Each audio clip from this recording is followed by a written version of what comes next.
ఇండియాలోనే #1 varicose veins hospital Avis vascular centre. నమస్తే రమగారు. నమస్తే జయ. రమగారు, ఈ నెల 7వ తారీఖున మనకి చంద్రగ్రహణం వచ్చింది. అసలు గ్రహణం, సూర్యగ్రహణం కానీ చంద్రగ్రహణం కానీ మీరు ఫాలో అవుతారా? ఏం చేస్తారు? గ్రహణాన్ని బట్ట అంటే మనకి దాని తీవ్రత ఉన్న దాన్ని బట్టి చేస్తారు, ఏం చేస్తారు? ఈ పాక్షిక చంద్రగ్రహణం, పాక్షిక సూర్యగ్రహణం అని చెప్తారు కదా జయ. మనకి ఇక్కడ కనపడదు, మేమేం పెద్దగా దాని మీద పాటింపుగా అలా ఏం చేయటల్లా. చిన్నప్పుడు అంటే గ్రహణం అంటే చూడాలని గ్రహణం చూడాలి అని చెప్పి చూసేవాళ్ళం.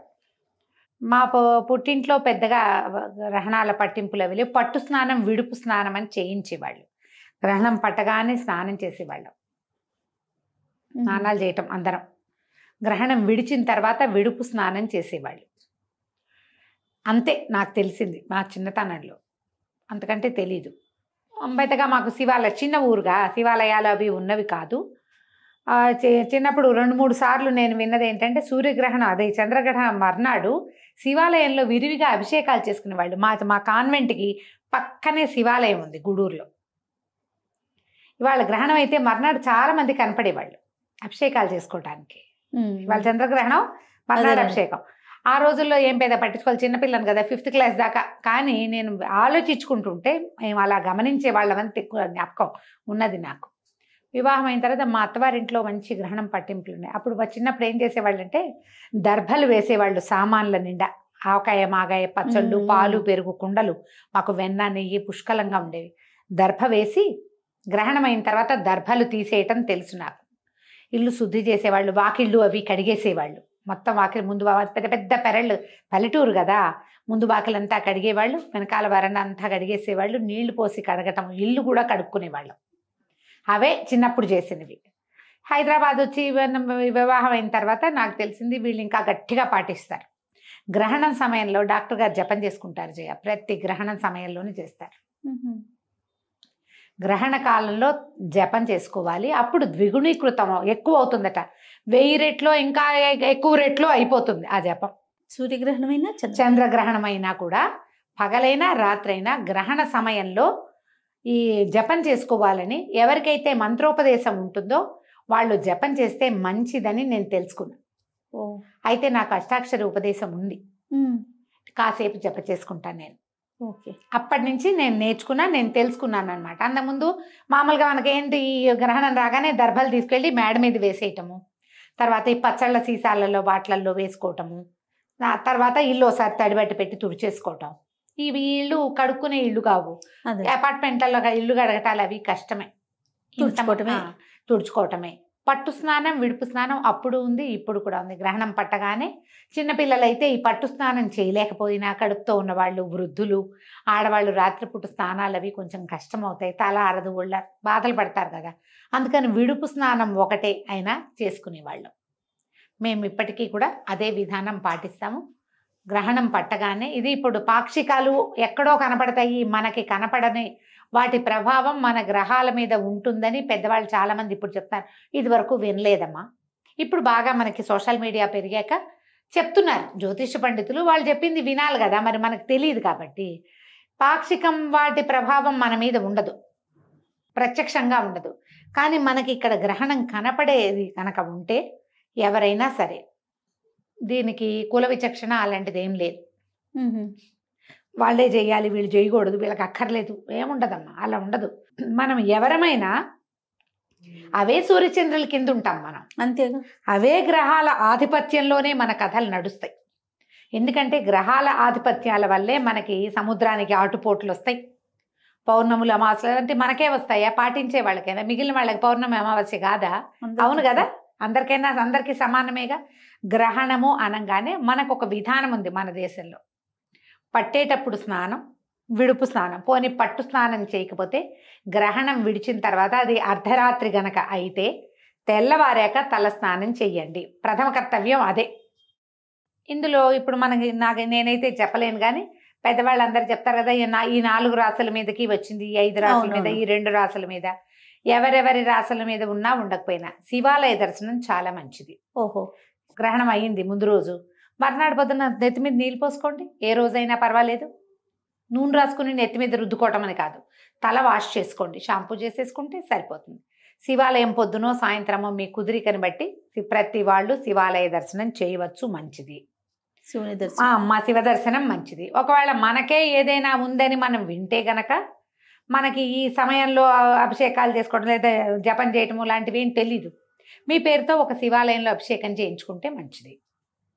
సాధారణంగా ఎవరైనా పాటించగలిగేవే. మనకేం చెప్తారంటే జయ, చంద్రుడు మనఃకారకుడు, మనస్సు మీద చంద్రుడి ప్రభావం ఉంటుంది. సాధారణ విషయం. ఇందులో లాజిక్ కనుక మనం వెళ్ళామంటే ఈ మన చంద్రుడు గ్రహణం పొందినప్పుడు మనకి మానసిక సంతులన పోయేందుకు అవకాశం ఉంది. ఏమైనా ప్రెషర్స్ రావచ్చు. మన జాతకంలో చంద్రుడు ఉచ్చ స్థానంలో ఉండటమో లేదా ఏదో స్థానంలో ఉంటాడు, ఎక్కడో చోట ఉంటాడు కదా, దాన్ని బట్టి దాని ప్రభావం మన మీద కొంత ఉండడానికి అవకాశం ఉంది. ఈ చంద్రుడి సమస్య అనగానే చంద్రుడికి రంగు తెలుపు. తెల్లటి వస్తువులు ఎవరికైనా ఇవ్వటం, బియ్యం ఇవ్వచ్చు, తర్వాత వెండి వస్తువులు, పాలు పెరుగు ఇవ్వచ్చు, వెండి వస్తువు ఏదైనా ఇవ్వచ్చు, తెల్లటి వస్త్రాలు ఇవ్వచ్చు. ఇవి ఎవరికైనా ఇవ్వటం ద్వారా కూడా మనం ఆ సమస్యల నుంచి కొంత బయటపడతాం. ఇది పెద్దవాళ్ళని అడిగి మీరు జాతకం చూపించుకుని చేసుకుంటే మాత్రం మంచిది. లేదా లోక సామాన్యంగా చేద్దామంటే ఇలాంటివి కూడా చేయొచ్చు. వైట్ వస్తువులు, వైట్ డ్రెస్సులో లేకపోతే పంచలో బ్రాహ్మణులకు ఇచ్చినా మంచిదే. ర్యాండమ్గా ఎవరికైనా పడేటట్టుగా పాతవి కాదు, కొత్తవి కొని గనక ఇస్తే మీకు దాని ప్రభావం కొంత తక్కువగా ఉండేందుకు అవకాశం ఉంది. స్నానం చేయటం, మీకు ఏదైనా చిన్న ఉపదేశం ఉన్నా లేదా మీరు దైవభక్తి పరులు రోజువారీ ఏదో కృష్ణారామ అనుకునే అలవాటు ఉంటే గనక మనం ఆ సమయంలో కూర్చుని ఏదైనా చదువుకోవచ్చు. విష్ణు సహస్రనామం చదివే అలవాటు ఉంది, చదువుకోండి. లక్ష్మీ అష్టోత్తరం చదువుతారు, చదవండి, ఏం పర్వాలా. దేవతదా, దేవుడిదా, వినాయకుడిదా, కుమారస్వామిదా ఆలోచించద్దు. మీరు ఏం చేసినా ఒక్కటే శ్లోకం వచ్చు, మీకు శుక్లాంబరధరమే వచ్చు, చదవండి 108 సార్లు, అదే ఏం పర్వాలా. ఏదైనా సరే ఒక్క దైవ ప్రార్థనా శ్లోకమైనా సరే గ్రహణ సమయంలో చదివితే అది రెట్టింపుగా దాని ఫలితం మనకు అందుతుంది. ఓకే, ఎనర్జీస్ పెరుగుతాయి మనకి. ప్లస్ అమ్మా, ఇది ప్లస్ చేసుకోవటమే అంతే. ఇది గర్భవతులు దీన్ని చూడకూడదు, కదలకుండా ఉండాలని చెప్తారు. గర్భవతులు అయితే మీరు రెస్ట్ తీసుకోండి, ఏం చెయ్యొద్దు. దీనికి ఇంకొక నియమం ఏంటంటే జయ, గ్రహణ సమయానికి ఆహార స్వీకారం చేయకూడదు ఎవరైనా. గ్రహణం టైంకి పొట్టలో క్రియలన్నీ అయిపోవాలి, అరిగిపోవాలి, అన్నం ఎత్తిపెట్టేసేయాలన్నీ. ఇప్పుడు ఇది రాత్రి వేళలే పట్టింది, 9:50కో ఎప్పుడో ఉన్నది, మనం సాయంకాలం 6 గంటలకే తినేసేయాలి, అన్నం అరిగిపోతుంది. 9:30కి 9:50 అయ్యాక ఓ చెంబు నీళ్ళు పోసుకుని కూర్చోండి, ఏదైనా చదువుకోండి, టైం ఉందిగా, ఒక గంట సేపు అయినా చదువుకుని. గ్రహణం సమయంలో మీరు నిద్రపోయినా పర్వాలా, తెల్లవారు లేచాక స్నానం చేయండి. 1:30 దాకా పట్టి ఉంది గ్రహణము, అంత మటుకు మెలకుగా ఉండి జపం చేసుకోగలిగే అలవాటు ఉన్న వాళ్ళు వాళ్ళ దారిని వాళ్ళకి మనం చెప్పక్కర్లేదు. మామూలు వాళ్ళకి ఏదైనా చెప్పాలంటే ఇలా చేసుకోవచ్చు. మీరు ఏదైనా చదువుకోండి. కొన్ని రాసులకి బాగుండటం, కొన్ని రాసులకి బాగోకపోవటం, ఇలా ప్రతి గ్రహణానికి వింటూ ఉంటాం కదా రమ్మగారు. అవును, అంటే దీని వెనకాల ఏమన్నా ఉందంటారా? ఏమి కాదు జయ, అది ఇప్పుడు ఈ గ్రహణం పట్టిన సమయంలో ఏ రాశి ఎక్కడెక్కడ ఉన్నది దాన్ని బట్టి ఆయా రాసులకి ఇప్పుడు ఆ గ్రహదేవతలు ఎక్కడున్నారో దాన్ని బట్టి కదా. అప్పుడు ఈ గ్రహాలకి మంచిది కాదు, వీళ్ళు కొంచెం జాగ్రత్త పడాలంటే ఏం చేస్తాం, గ్రహణాన్ని ఆపలేం కదా, చూడకుండా ఉంటే పోదు. అది బయట కాస్మిక్ దీంట్లో జరిగేది, వినీలాకాశంలో జరిగేదాని ఎఫెక్ట్ దాని కింద ఉన్నాం మనం, మనకు తప్పదు. మనం ఒకవేళ తెలుసుకుంటే ఇవి చేసుకోండి అని ఏమైనా చెప్పినప్పుడు వాటిని పరిహారాలు పాటిస్తే సమస్య కొంత మటుకు సద్దుమణుగుతుంది. అన్నిటికంటే అత్యంత సులువైనది దేవాలయ దర్శనం. మర్నాడు చక్కగా శివాభిషేకం చేసుకోండి. ఇది ఆదివారం నాటి రాత్రి వచ్చింది, సోమవారం శివుడికి విశేషం కదా. అవునండి, చక్కగా అభిషేకం చేసుకోండి, దానం చెయ్యండి. ఎక్కడైనా బియ్యం దానం చేసేయండి, బియ్యం ఇవ్వండి మీ చేతితోటే. మీరు ఇవ్వండి. పాత రోజుల్లో ఏం చేసేవాళ్ళు జయ, అడుక్కునే వాళ్ళు, భిక్షకులు వచ్చేవాళ్ళు, ఇట్లా దోసిడితో బియ్యం తీసి పెట్టేవాళ్ళం. ఇప్పుడు ఆ అవకాశం లేదు. చక్కగా ఒక కవర్ ప్యాక్ చేయండి, ఒక 4-5 కవర్లు ఎవరికైనా చేతిలో పెట్టండి. అన్నం వండుకుంటారు కదా. మీ కర్మ పరిపక్వం అయిపోతుంది, వాళ్ళు తినేస్తారు, వాళ్ళకి అరిగిపోతుంది. మీ దాన ప్రక్రియ ఉపయోగపడుతుంది. తప్పకుండా పెద్ద పెద్దవి చేయలేకపోతాం, ఇదేనా చేయొచ్చు. చేయగలిగినంత. పంచదార కూడా ఇవ్వచ్చమ్మా, ఆ, పంచదార కూడా పనికొస్తుంది, అది కూడా ఇవ్వచ్చు. బియ్యం దానం చేస్తే అసలు చంద్రుడికి దానం చేసేదే బియ్యం. బియ్యం. తెల్లటి వస్త్రాలు, ముత్యము, వెండి ఇవన్నీ కూడా దానానికి పనికొస్తాయి. తెల్లటి వస్తువులు ఏవైనా అలంకరణ వస్తువులు కూడా ఇవ్వచ్చు. ఇవన్నీ పాక్షికంగా అయినా కూడా పనిచేస్తాయి. ఇలాంటిది ఏదైనా చేసుకోవచ్చు.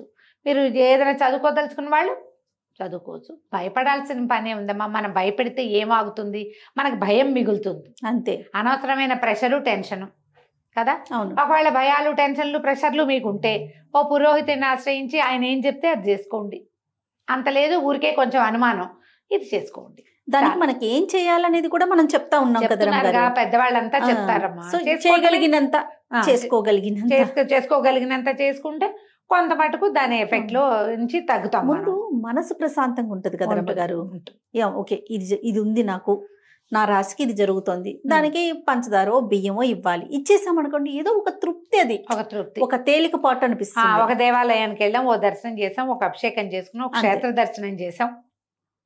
ఇలాంటిది ఏదైనా చేస్తే ఈ ఎఫెక్ట్ లో నుంచి కొంత తగ్గటంతో పాటు ఇవి చేసిన తాలూకు ఫలితమేమో మనకి ప్లస్ అవుతుంది. పాజిటివ్ ఎనర్జీ కదా, దాన్ని సొంతం చేసుకోండి. అంతకంటే పెద్ద హైరాన్ పడక్కర్లేదేమో అని అనుకుంటున్నాను. తప్పకుండా రమ్మగారు. నమస్తే. నమస్తే జీ.